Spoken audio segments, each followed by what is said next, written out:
ili Willets afuzu moja kwa moja alikuwa anahitaji ashinda mabao 4-0. Wakati huo Yanga yeye matokeo ya aina yoyote yalikuwa yanaweza kumgarantii yeye kufuzu hatua inayofuata. Sasa hii imeathiri vile mechi ya leo. Ukiangalia namna ambavyo leo Willets walikuja, ukiwatazama kama walikuwa na mchezo mzuri, kwa maana ya kwamba walikuja wakiamini kwamba hawana cha kupoteza. Hata baadhi ya kauli za Bruno Ferri jana, ni mechi ambayo wako nyuma kwa bao 3, kwa hata matumaini ya kupindua yalikuwa ni madogo. Kwa walikuja kucheza mpira. Kama uliona walikuwa wanaenjoy kucheza mpira. Na inawezekana wao ndio walikuwa wana mechi nzuri, kwa maana ya kimtazamo kiwangalia walikuwa wanacheza, ambao walikuwa mpira una move kutoka la ulinzi, kwa maana una build up mpaka inakuja kwenye creation hadi kwenye eneo la mwisho la kutengeneza nafasi. Walikuwa wanaonekana kitu ambacho kilipungua kwa upande wao, walikuwa na lack quality kwenye eneo la ushambuliaji, kwa sababu hata mashambulizi kadhaa ambao waliweza kuyatengeneza baada ya kuweza kufanikisha kuwapa magoli. Kwa upande wa Young Africans, wao demand ya mchezo haikuwa kubwa kama vilikuwa mchezo wa kwanza, kwa sababu tayari mabao 3. Kwa kuna eneo ambalo walikuwa wamerelax, hawakupush sana kwamba lazima washinde.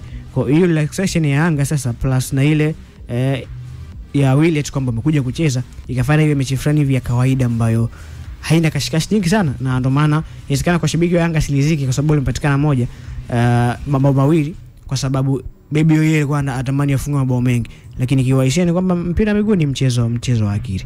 Sasa ambavyo inaiandaa akili yako na ugumu wa mchezo husika na namna ambavyo unaenda kupambana kiwanjani. Kwa hata leo hii Yanga, kwa sababu tulikuwa tunamtaja mabao 3, sikuona jitihada kubwa sana kwamba wanautaka mchezo kwa namna hiyo. Ndio maana mara nyingi walikuwa wanacheza kawaida, ni kama relax, kwa kiamini muda wote wanaweza kupata bao na mechi wakaimaliza. Na of course kipindi cha pili kwa hata mabao mawili wakaweza kuimaliza mechi na wamefuzu kwenye hatua ya pili ya awali. Kitu pekee ambacho naamini bado wadau na mashabiki wa Yanga wanatamani kuona kinabadilika ni kwenye performance, kwa maana namna gani ambavyo timu inacheza.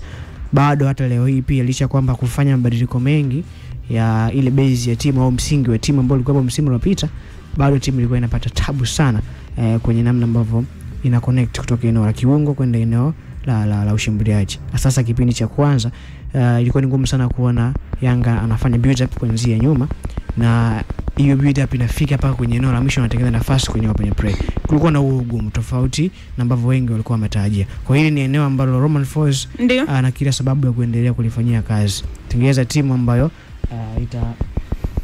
tengeneza timu ambayo itakuwa inacheza maendeleaji ambalo Young Africans wamekuwa wakicheza, kwa maana sifa ya uchezaji. Watu wanataka waone pattern za kiuchezaji, timu inavyo move kutoka kwenye eneo la ulinzi, kwa maana kwenye build up na kuja kwenye progression katikati ya uwanja mpaka eneo la mwisho.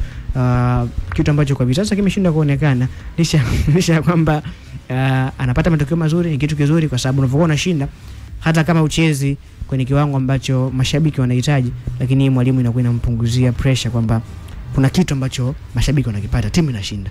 Kwa wakati huu timu inashinda, hata kiwaambia tulieni kuna kitu tunakitengeneza huko mbele mtafurahia, ni rahisi sana kuweza kueleka. Kwa hiyo ndio eneo pekee ambalo bado Romain Folz anaendelea kudaiwa. Timu bado haichezi vizuri kwa namna ambavyo Young Africans wamekuwa akicheza kwa misimu 4 iliyopita.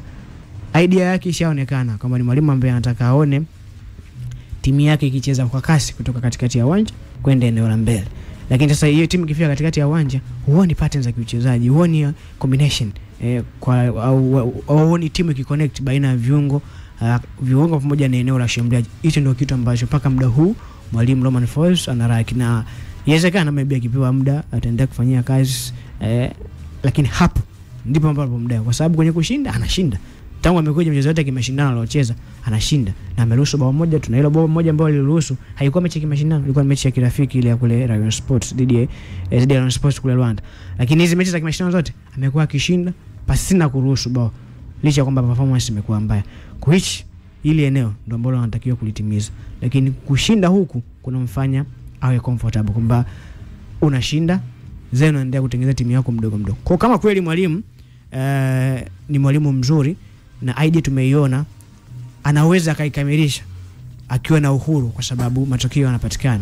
Kwa hiyo hata mashabiki naamini pressure ambayo wangeweza kumpelekea endapo leo hii labda maybe angetoka sare au angepoteza, ni tofauti na pressure ambazo wakipia kati timu inapata matokeo mazuri ya ushindi. Sawa. Na leo wakati tunatazama kwa upande wa Mudathir Yahya Bass ameonekana kucheza chini ya kiwango kilinganisha na anavyocheza siku zote, ingawaje mnasema kwa maana mchezaji mmoja wanaamua timu kutokana na namna ambavyo kocha anaendelea kuijenga timu, na kiwango cha Mudathir leo hakikuwa sawa na siku zote. Kwa hiki ambacho kinaendelea, hawezi akapunguza hata ule ubora wa wachezaji kutokana na aina ya mpira anaofundisha? Hapana, unajua issue ya Mudathir ni issue binafsi sana. Mudathir, Max pia leo amelalamikiwa sana. Of course kuna baadhi ya wachezaji ambao walikuwa wana kiwango. Max akiwemo naye pia alicheza vizuri. Mudathir ni mtu ambaye ametumika sana msimu uliopita. Na baada ya kutumika kwenye club alihamia timu ya taifa. Kwa kuna eneo ambalo na hiyo fatigue na huo uchovu. Na hili kitu tulikiona hata kwenye michezo ya timu ya taifa Tanzania kwenye kufuzu World Cup, zile mechi za mwishoni zile ya Niger, timu ilikuwa haichezi vizuri mmoja na ile mechi ya Benin. Kwa hiyo huyu kuna hiyo excuse ya uchovu, lakini naamini akiwa fit ni mchezaji mzuri. Isha Max msimu wa kwanza alikuwa na kiwango bora sana. Msimu wa pili, kwa maana msimu uliopita alivyoanza kupata majeraha, kiwango chake kidogo kilikuwa kina shake. Kuna muda anakupa game nzuri, lakini kuna muda sio Max ambaye anacheza kwa muendelezo kama ambavyo ilikuwa msimu wake wa kwanza. Kwa hiyo Isha majeraha ambayo alipata msimu uliopita ambayo ilimweka nje kwa muda mrefu kidogo, kuna eneo ambalo imeweza kumrudisha nyuma. Lakini ukitoa hawa, kuna kundi lingine la wachezaji ambao wana perform vizuri, na hata mechi zote ambazo Yanga anazishinda kwa asilimia kubwa ni individual brilliance ambazo unaziona. Kwa mfano magoli ambayo amefungwa leo, of course goli la kwanza lile kwa ile combination ambayo ya Diboa Boyeli pamoja na Pacome Mzuzu, lile 1-2 ambazo zilikuwa zinacheza, ni kitu ambacho huwa kitokea kwa bahati mbaya, ni kitu ambacho kinaanzia kwenye mazoezi. Hiyo unaweza kuikubali, lakini hicho kitu kinajirudia mara ngapi kwenye mchezo ili tuone kwamba kweli hapa mwalimu kuna kitu ambacho amekifanya. Kwa hiyo wachezaji hawa kucheza chini ya kiwango ni sehemu ya wachezaji wachache tu ambao wana kesi hizo ambazo kwamba leo Max anacheza vizuri, lakini mchezo nyuma alikuwa na perform vizuri. Mudathir leo hajacheza vizuri, lakini mechi iliyopita ilipotokea bench zidi ya Pamba alivyoingia ni moja ya watu ambao walibadilisha mchezo na Yanga ikaweza kushinda.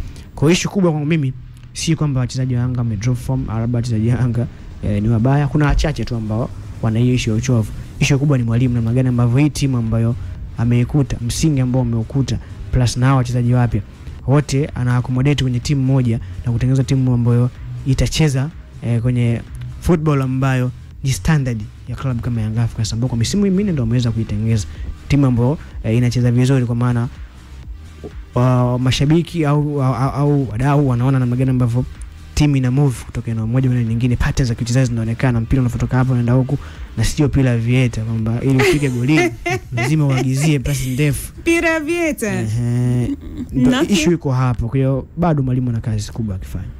Imani Salama na Kelvin, msimu jana Young Africans ilishia group stage na Engineer Hersi sambamba na uongozi mzima wakasema hawakufanikiwa katika michuano ya kimataifa.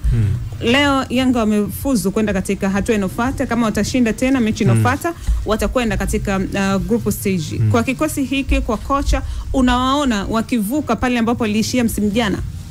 Kwa kikosi cha Fozu ikitizama, cha kwanza ni head coach ambaye timu inampa pressure kubwa, kwa sababu kuanzia kwenye game ya kwanza siku ya wananchi, ukiangalia performance ambayo ilionyesha game ya pili kwenye klabu bingwa huku kidogo, na game ya tatu kuna namna ambavyo tunatamani kuona akiwa anacheza maybe mpira mzuri, lakini huyu ni head coach wa matokeo. Ni coach ambaye ukiweka akili yako kwamba utaweza kuona mpira ni mzuri kwenye pichi, no, lakini kwenye matokeo anakupa yote, kwa sababu unakuwa na wachezaji bora, wachezaji ambao wana uwezo kukofa matokeo. Kwa asilimia kubwa ukitazama mpaka sasa hivi amekuwa akistruggle kuhakikisha kwamba timu yake inacheza vizuri zaidi, hasa kwenye eneo la kupata matokeo, na ameweza kuwini leo kwa sababu una wachezaji ambao wana uwezo kupa matokeo hasa pale timu ikiwa imekwama. Ukiangalia namna hata kwenye game ya leo performance ya wachezaji kwa asilimia kubwa kwenye kipindi cha kwanza ulikuwa unaona kabisa hakuna mawasiliano yoyote, hasa kwenye eneo la ushambuliaji, namna kutengeneza mazingira rahisi ya kuweza kuscore magoli imekuwa changamoto. Lakini uwezo wa wachezaji, ukitizama hata goli ambapo Pacome amefunga,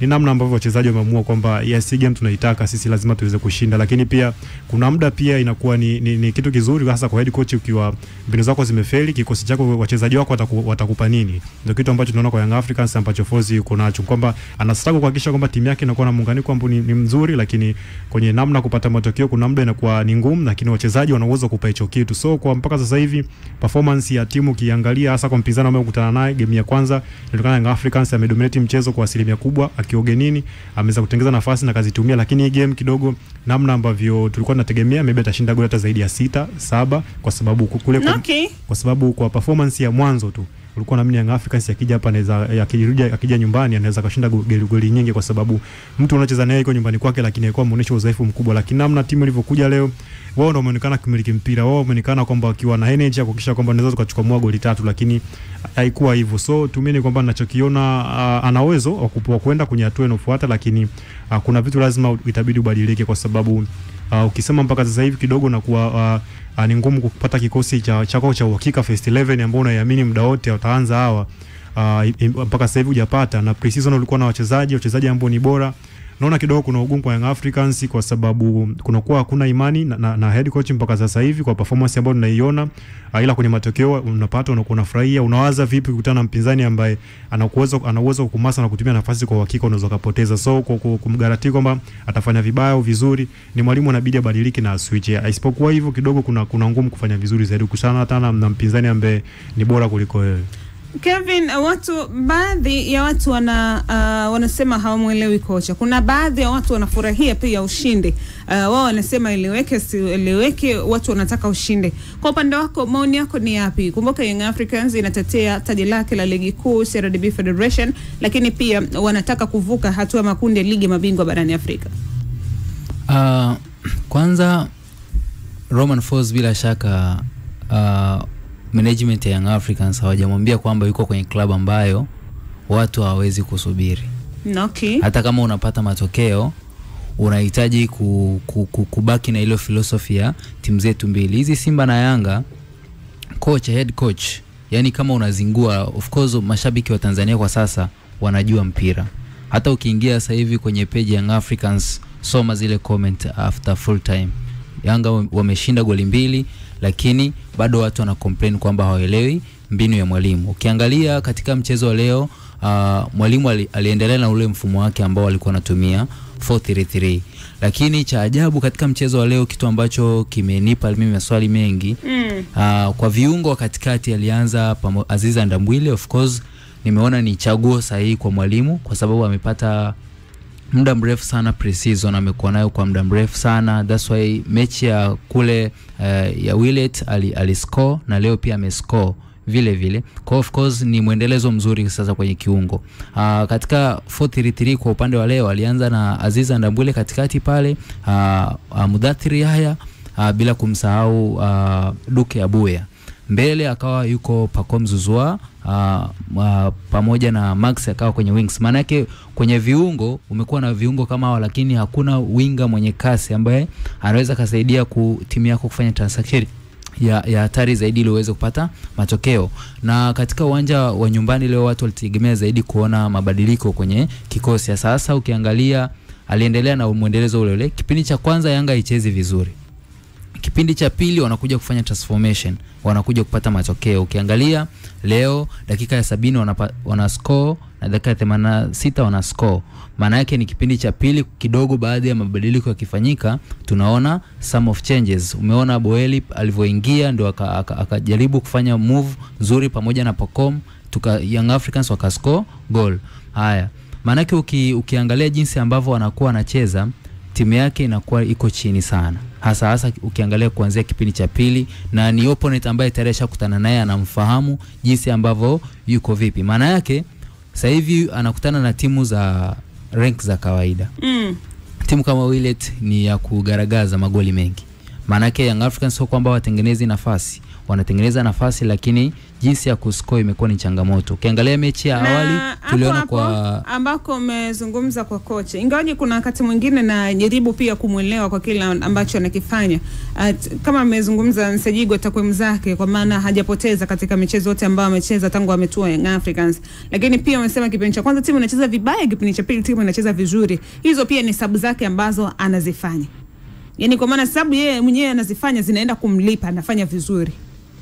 Kwa hiyo kuna kitu, yani umeona kitu gani ambacho kwa maana kwenye udhaifu huo, lakini nimeuona ubora, kwa maana akifanya sub anaenda anafanya vizuri. Je, kile kikosi ambacho anaanza nacho kipindi cha pili ndo aanze nacho kipindi cha kwanza, ama nini ambacho akifanya kuhakikisha timu inacheza vizuri kama ambavyo at least inavyocheza kipindi cha pili? Kwanza tumeshatambua mfumo gani anaotumia. Hasa tumeona pale anatumia mfumo wa 4-3-3. Okay. Pili, kwenye selection ya kikosi anachokifanya, kikosi chake cha kwanza anachokichagua hakimpi matumaini kwamba ile combination kati ya mchezaji mmoja na mwingine inakuwa inakosekana. That's why ukiangalia mechi ya kwanza, hata mechi ya Pamba, tumeona mipira mingi sana inakuwa inapotea. Maana yake tunakosa combination kati ya mchezaji mmoja na mchezaji mwingine. Na of course sidhani kama kwamba mechi zimekuwa karibu ndio inakuwa ni sababu ya kufanya rotation ya kiasi hicho.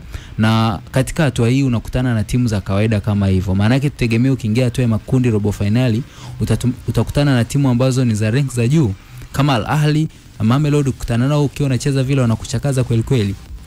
Uwanja wa nyumbani pamoja na uwanja wa ugenini. Hata hatua hii ya pili tunategemea kwamba Young Africans sasa hivi amefuzu hatua ya pili, watakutana na E+ ya Madagascar pamoja na wale Silver Sticker ya Malawi. Maana hizo zote ni timu za kawaida, hata kukutana nao wana uwezo mkubwa wa kuingia hatua ya makundi. Maana tutegemee nini? Tutegemee kuwa wa push up, na kama inawezekana labda, kwa sababu wengi washaona, inabidi labda kama ni ushauri, inabidi aukubali tu kwamba mpaka sasa timu yake haichezi vizuri.